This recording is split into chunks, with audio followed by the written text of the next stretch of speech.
ये एक भूत की कहानी है। रोहन नाम का एक मेरा दोस्त था। उसकी तुरंत ही नौकरी लगी थी और उसकी पोस्टिंग मेरे ही गांव में हुई थी। गांव से थोड़ी ही दूर पर एक बहुत बड़ा और पुराना घर था जो कि बहुत साल से बंद पड़ा था।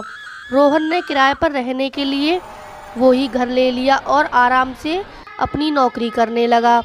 कुछ समय बाद कुछ ऐसा हुआ कि एक रात जब वह सो रहा था तो उसे एक अजीब सी आवाज़ सुनाई दी जो किसी जानवर की आवाज़ की तरह थी। शुरुआत में रोहन उस आवाज़ पर ध्यान नहीं दे रहा था, लेकिन फिर दूसरे दिन भी वही आवाज़ दोबारा सुनाई देने लगी। फिर वो सोचने लगा कि इस घर में कोई भूत है जो मुझे डराने की कोशिश कर रहा है। खैर, रोहन भूत प्रेत को नहीं मानता था, इसे वो आराम से सो गया। कुछ समय बाद जब रोहन की नींद खुली तो सामने एक डरावना काला साया दिखाई दिया।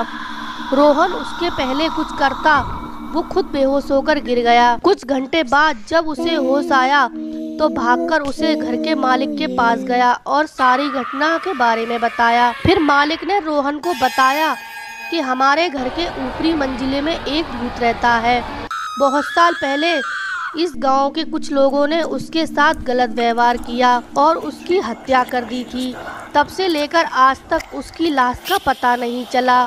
कई लोग तो ये भी बताते हैं कि रात के समय में उसे रास्ते में अगर कोई जाता दिखे तो वह भूत उसे अपने घेरे में ले लेता है और कई दिनों तक उसका पीछा नहीं छोड़ता, लेकिन उसे अभी कोई भूत दिखा नहीं है। कभी कभी उसकी डरावनी आवाज़ सुनाई देती थी और उसकी नींद उड़ा देती थी। रोहन मकान मालिक की पूरी बात सुनाने के बाद सोचा कि यह सब कुछ केवल एक कल्पना और बकवास बातें हो सकती हैं, क्योंकि वो भूतों पर विश्वास नहीं करता था। इसलिए वो वहाँ से चुपचाप अपने घर चला गया।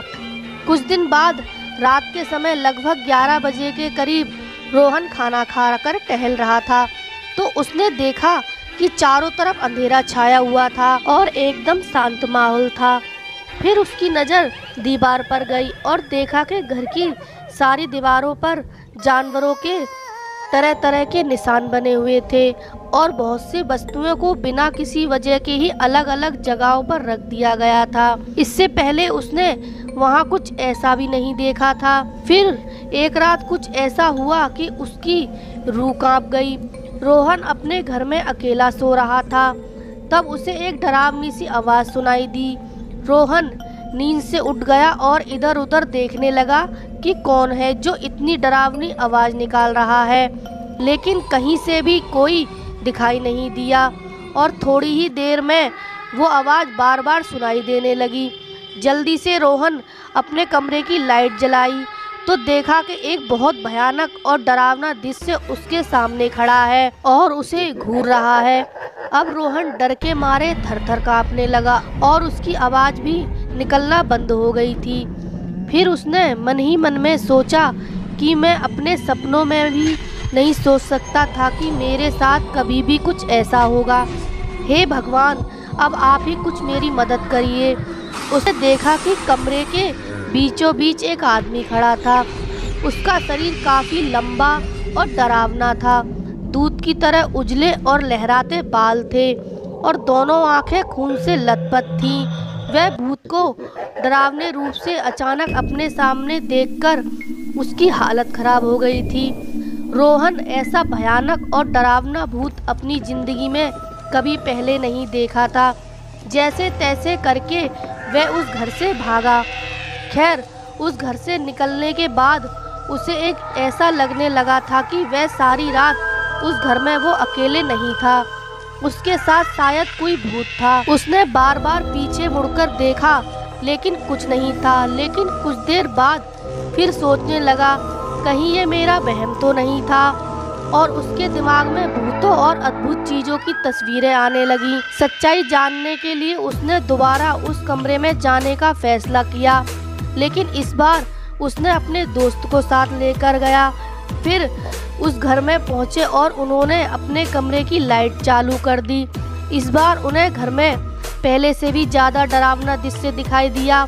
दीवार की चारों तरफ कुछ शब्द लिखे हुए थे और तस्वीरें थी जो उन्हें अजीब लग रही थीं। फिर उन्हें घर के एक कोने में बहुत बड़ा लोहे का बना हुआ एक डब्बा दिखा। जब वो लोग उस डब्बे को खोलने गए तो उन्हें भयानक चीजें दिखने को मिली। उस डब्बे में एक आदमी की लाश पड़ी हुई थी जिसका सर अलग हो गया था।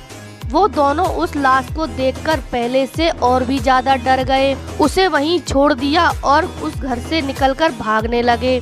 लेकिन जैसे ही दोनों वहां से भागने लगे वैसे ही उनके कानों में एक डरावनी आवाज सुनाई दी, जैसे उन्हें कोई कह रहा हो, वहीं रुक जाओ, यहाँ से वापस जाने की सोचना भी मत, अब तुम दोनों मेरा शिकार बन गए हो, रुक जाओ वहीं पर, नहीं तो मैं तुम्हें अभी मार डालूंगा। रोहन और उसके दोस्त वहीं रुक गए और पीछे मुड़कर देखा तो उन्हें कोई नहीं दिखाई दिया, बस उसकी आवाज़ सुनाई दे रही थी। फिर क्या था, वो लोग एक दूसरे का हाथ पकड़ा और वहां से भागते हुए उस घर से कहीं दूर रुके। थोड़ी ही देर बाद सुबह हो गई। दोनों दोस्त गांव में गए और डरते हुए उन्होंने अपनी घटना सारे गांव वालों से कही और उन लोगों को सावधान किया कि गलती से भी कोई भी इस घर में ना जाए। हम लोग तो जैसे तैसे करके वहां से भाग गए, लेकिन अब दोबारा कोई वहां गया तो शायद वो जिंदा वापस ना आए। आप लोग कभी भी मत जाइएगा। और रोहन उसी दिन अपना पोस्टिंग किसी और जगह करवाया और उसी दिन वहां से अपना सारा सामान लेकर हमेशा के लिए चला गया। दिन पर दिन रोहन उस घर की घटना भूलने की कोशिश करता, लेकिन वो उस घटना को कभी भी भूल नहीं पाया और उसकी हर रात भी खराब होने लगी थी। वो अब रात को सोने में डरने लगा था।